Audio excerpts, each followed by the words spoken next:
Meditations by Marcus Aurelius. Have you been wondering what the book Meditations is about but don't have the time to read it? In this video we are going to summarize the book and extract all the core messages. Hey, it's Ellie from 5 Minute Summary, where we cover the core messages of books and contents in 5 minutes. If you are new here or find this content valuable, make sure you click that subscribe button. Let's get into it. Concentrate every minute on doing what's in front of you with precise and genuine seriousness, tenderly, willingly, with justice, and on freeing yourself from all other distractions. If you do everything as if it were the last thing you were doing in your life, and stop being aimless, stop letting your emotions override what your mind tells you, stop being hypocritical, self-centered, irritable.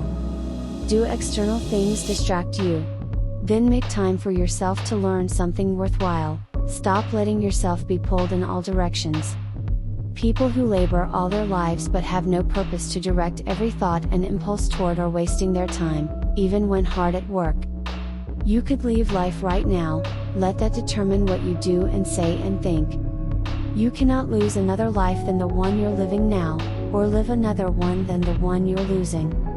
The present is all that they can give up, since that is all you have, and what you do not have, you cannot lose.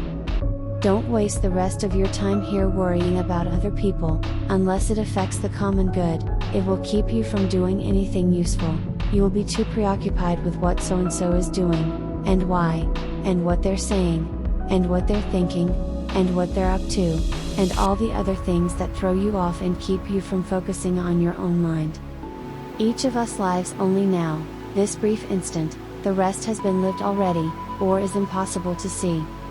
If you do a job in a principled way, with diligence, energy and patience, if you keep yourself free of distractions, if you can embrace this without fear or expectation, can find fulfillment in what you're doing now, then your life will be happy. No one can prevent that.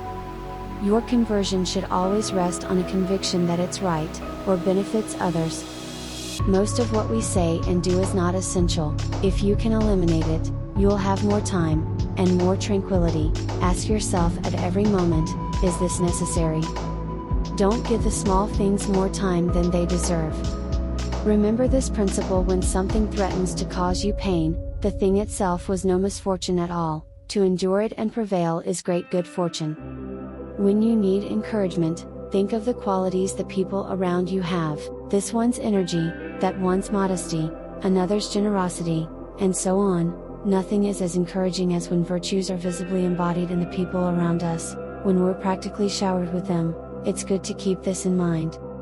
Remember that our efforts are subject to circumstances. You weren't aiming to do the impossible, aiming to do what, then?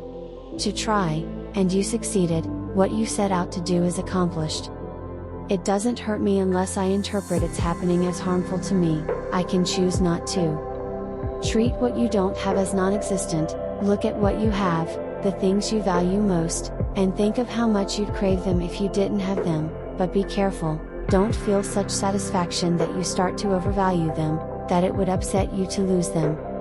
Pain is neither unbearable nor unending, as long as you keep in mind its limits and don't magnify them in your imagination.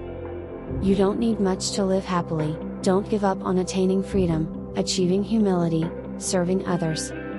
Don't let your imagination be crushed by life as a whole. Don't try to picture everything bad that could possibly happen. Stick with the situation at hand, and ask, why is this so unbearable? Why can't I endure it? You'll be embarrassed to answer. External things are not the problem, it's your assessment of them, which you can erase right now.